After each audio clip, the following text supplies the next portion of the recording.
All right, so this is the final video. I guess I'll take a break. I just wanted to make a few funny videos from 11 p.m. to 12, Eastern time. So it's basically 12. So this is the final video. I went out with a buddy of mine, John, very, very good friend of mine. And we went to this place called the Marina Cafe. I don't know if you've ever been there. That's the name of it, right? The Marina Cafe. This is in Staten Island. This is the south side. So, long story short, they have the greatest sangria. Like their red sangria there is like the best. So me and my friend, they had a karaoke night. I was singing. I think I was doing a Billy Joel. I think I was doing like scenes from an Italian restaurant. Everybody was like, they loved it. They were singing along with me. So my friend starts ordering pitchers of sangria. And let me tell you, man, this stuff is strong, man. I mean, this wasn't like no, like weak sangria. They were definitely doing the right thing with the alcohol. They were pumping it. All right.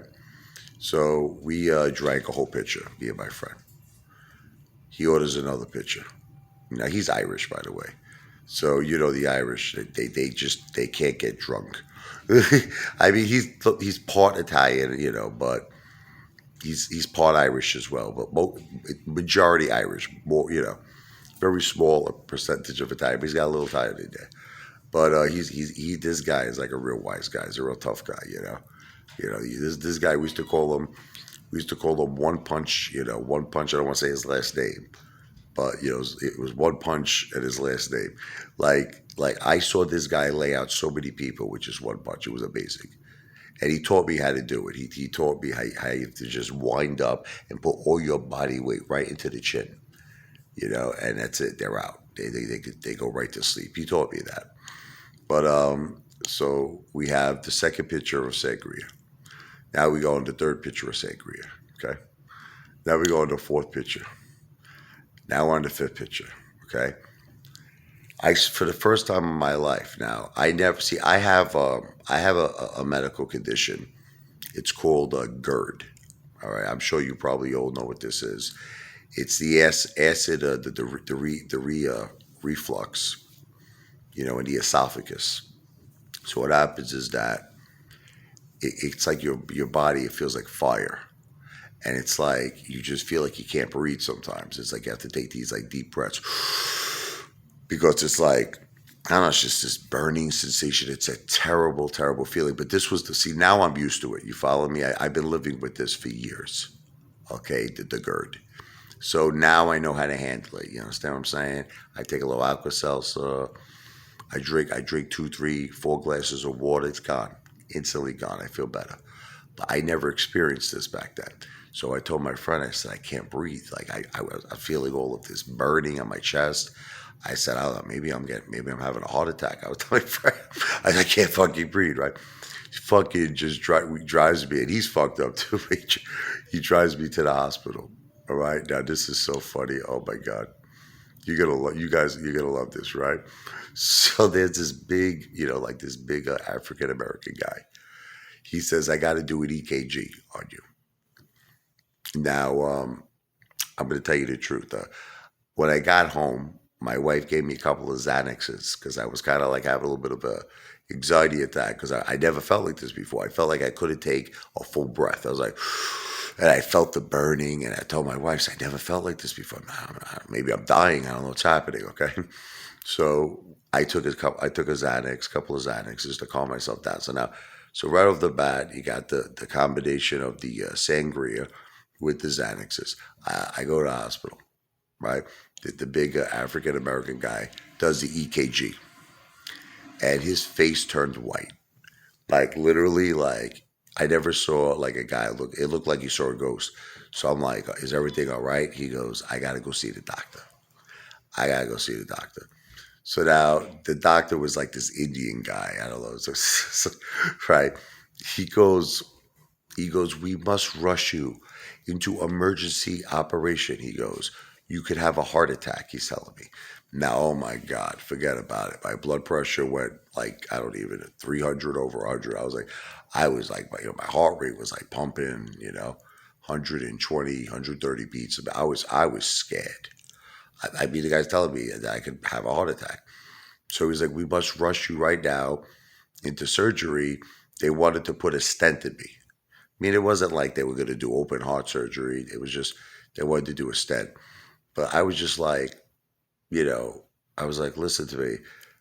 I said, I don't know. I said, can't we, let's wait a little. I didn't want it to just rush into this.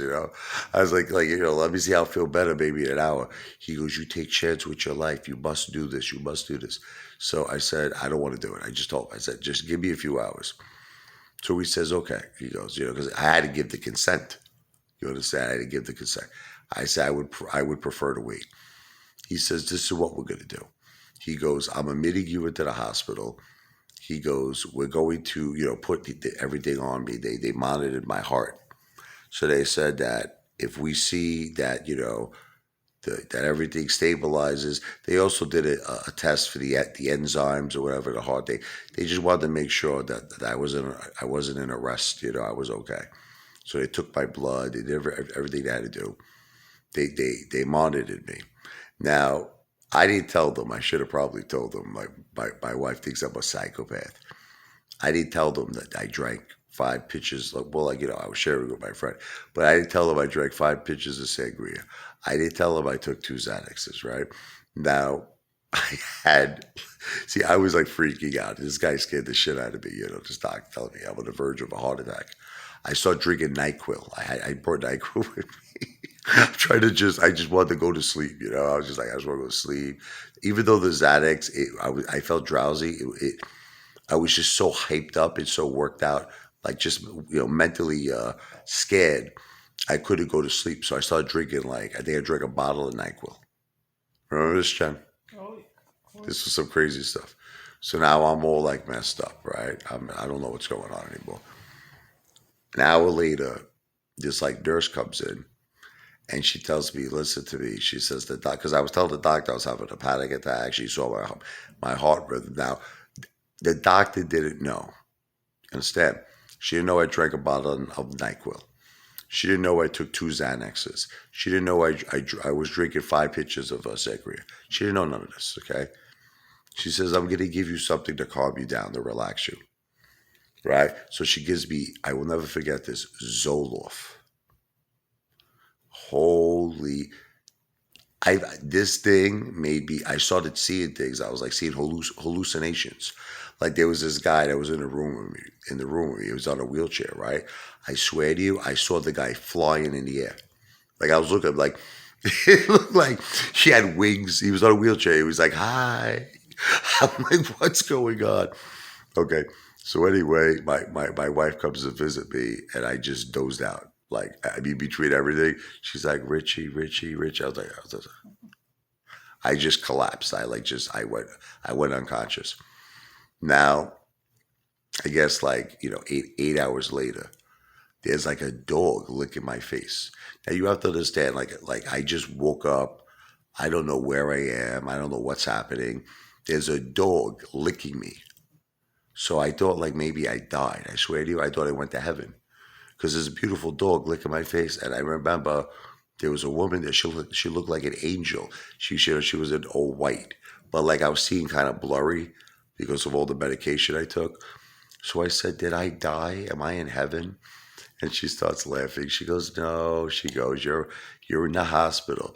I said, "But there's a dog licking me." I'm like, "There's a dog.